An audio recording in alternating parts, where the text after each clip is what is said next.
Mohon penjelasan batasan adat istiadat sebagai sunnah. Akhi, ini pertanyaan bagus sekali. Adat istiadat boleh diamalkan.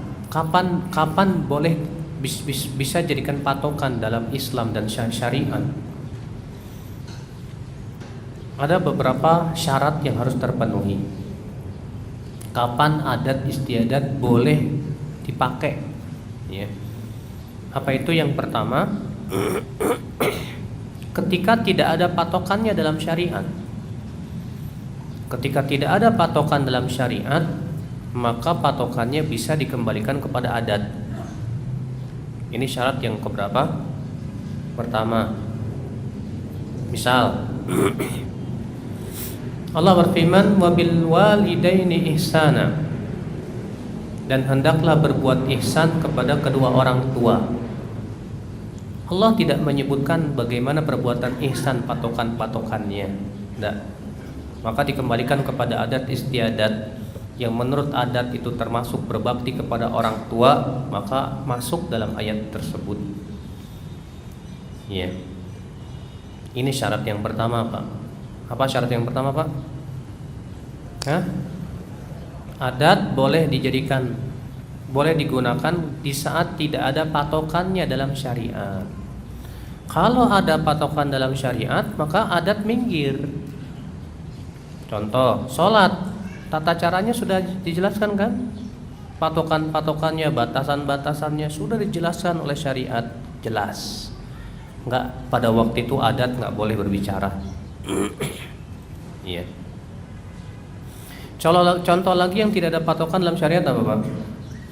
Allah menyuruh kita untuk menutup aurat.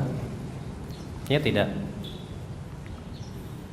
Tapi Allah tidak pernah menyebutkan tentang bentuk bajunya kayak gimana, tentang bagaimana.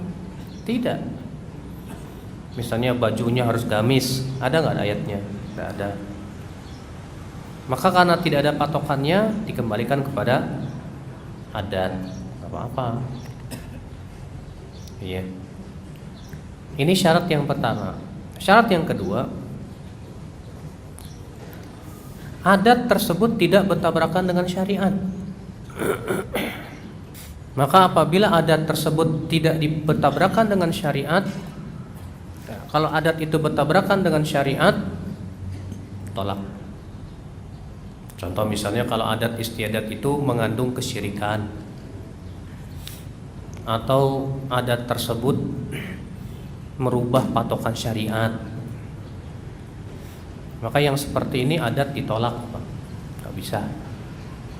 Contoh misalnya di Indonesia, adat perempuan misalnya pakai kebaya, orang Jawa pakai kebaya, tapi kan kebaya nggak sesuai syariat, Pak. Iya. Kebaya itu yang namanya kebaya rata-rata apa, Pak? Tipis, ketat, iya kan? Memenuhi syarat tidak? Tidak. Iya. Ada nggak kebaya yang cuk-cuk kayak jubah gede gitu? Gak ada kebaya, itu bukan kebaya namanya. Iya. Maka adat seperti ini bertabrakan dengan syariat? Ya. Itu bertabrakan dengan syariat. Ya. Syarat yang ketiga, kapan adat boleh dijadikan patokan dan diamalkan dalam syariat? Adat itu bersifat mutarid. Adat itu bersifat umum, berlaku umum pada seluruh lapisan masyarakat. Enggak hanya ya, adat itu hanya untuk sebagian tanpa yang lain. Jadi adat itu harus bersifat umum untuk seluruh lapisan masyarakat, di mana semuanya udah tahu adatnya mereka bagaimana. Adapun kalau misalnya adat ini hanya berlaku untuk kalangan menengah ke atas, menengah ke bawahnya enggak, enggak bisa jadikan patokan.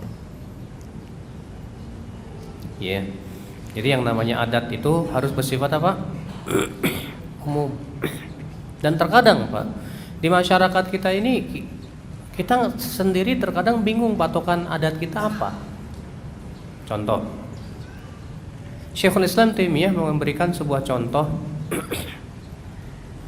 Batasan safar tidak ada batasan dalam syariat dan tidak ada patokannya. Batasan apa? Safar tidak ada patokan dalam syariat. Ya nggak Pak? Nah, kalau tidak ada patokannya, jadi kembalikan kemana? Adat. Sekarang Anda tanya, adat di Bekasi berapa kilo?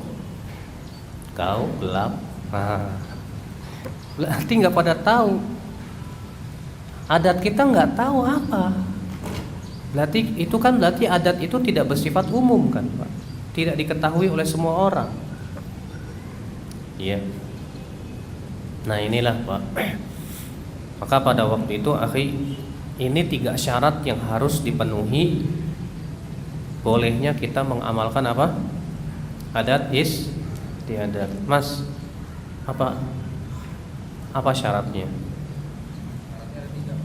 Masya Allah. Yang pertama, ketika tidak ada patokannya dalam syariat. Yang kedua, tidak bertabrakan dengan syariat. Yang ketiga, betul. Adat itu berlaku umum. Maksudnya berlaku umum gini apa? Berlaku untuk seluruh lapisan masyarakat dan mereka mengetahuinya. Kalau terpenuhi 3 syarat ini boleh diamalkan adat. Kalau tidak terpenuhi, salah satunya tidak terpenuhi, tidak boleh. Pada waktu itu adat harus minggir. Iya. Makanya apa? Masalah-masalah yang sifatnya ibadah, adat tidak bisa masuk. Kenapa? Karena ibadah rata-rata telah diberikan oleh Allah patokannya dalam syariat kita ini. Ya. Walaupun ada ibadah yang disebut dengan ibadah ghairu mahdhah, yang tidak murni, yaitu ibadah-ibadah yang bercampur dengan adat kebiasaan. Seperti misalnya masalah zakat. Zakat fitr, ilatnya apa? Karena itu muqtad. Muqtad itu apa? Makanan pokok. Sedangkan makanan pokok kan berbeda-beda. Di Indonesia kebanyakan nasi, tapi sebagian tempatnya bukan nasi, sagu misalnya. Sementara di negara lain makanan pokoknya kurma misalnya. Yang satu lagi makanan pokoknya roti misalnya. Maka pada waktu itu dikembalikan kepada adat istiadat, nggak masalah.